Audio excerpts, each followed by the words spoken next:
All right, so the Raiders went into Cleveland and defeated the Browns by a final score of 16-14 in a really strange game because of the circumstances.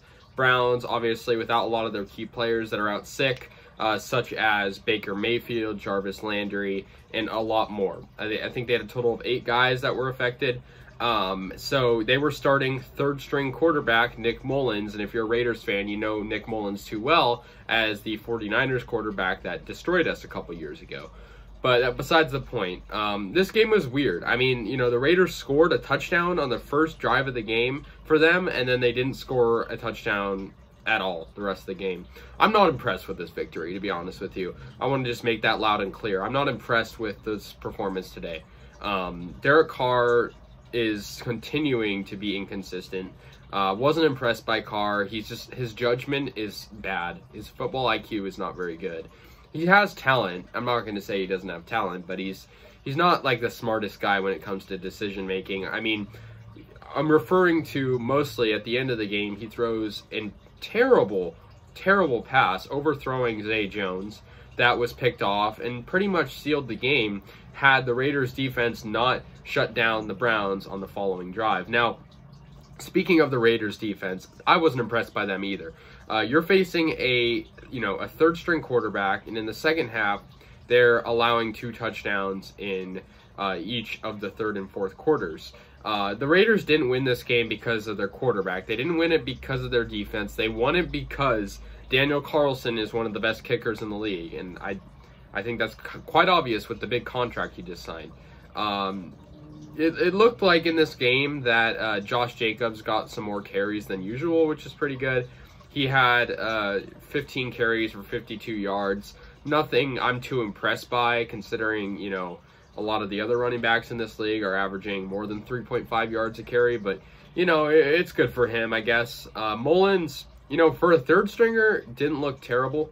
You know, it was his Browns debut. He was 20 of 30 passing, 147 yards. Actually made some good throws, but the Browns receivers were dropping a lot of passes. Nick Chubb was pretty good for the Browns. He had 23 carries, 91 yards, and he scored the touchdowns. But, you know, the Raiders, they just, you know, they needed to win this because their season's really kind of out the door right now. And, I mean, making the playoffs is almost impossible at this point. Well, I guess it's not almost impossible, but it's looking like it is. So I guess this win was good because I guess, you know, if you're someone that, you know, is following the bracket, like if the Browns won today, the Browns would have been first in their division. Now with the loss, the Browns are now last in their division. It's weird how that works. The Raiders, after this win, are moving to third place in the division and actually only stand like about a game back of the Chargers, I believe. But the Chiefs are just kind of running away with the division, it seems, at this point. And Denver is Denver. But I wasn't really impressed with this. Penalties almost cost us the game. Colton Miller at the end of the game got a holding penalty that really moved the Raiders back out of field goal range. Luckily, they got back into it. Strange game, though. You don't usually see games on a Monday afternoon.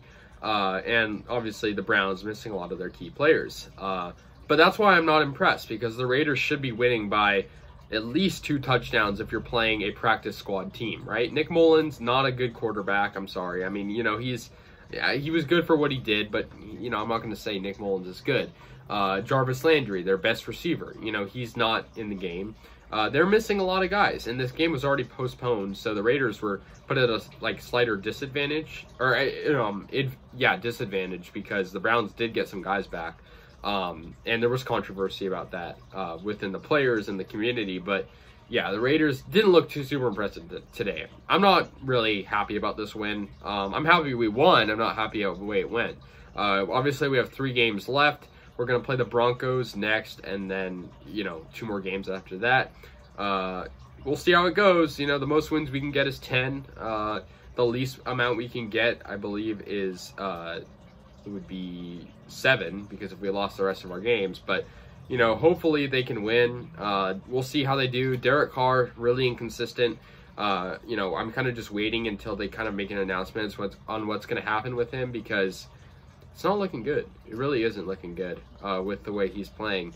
And, yeah, he won the game, but he he wasn't the reason the Raiders won, right? So, yeah, 16-14 final. Raiders beat the Cleveland Browns for the second year in a row. And, yeah, anyways, guys, let me know your thoughts. I'll see you guys later. Go Raiders.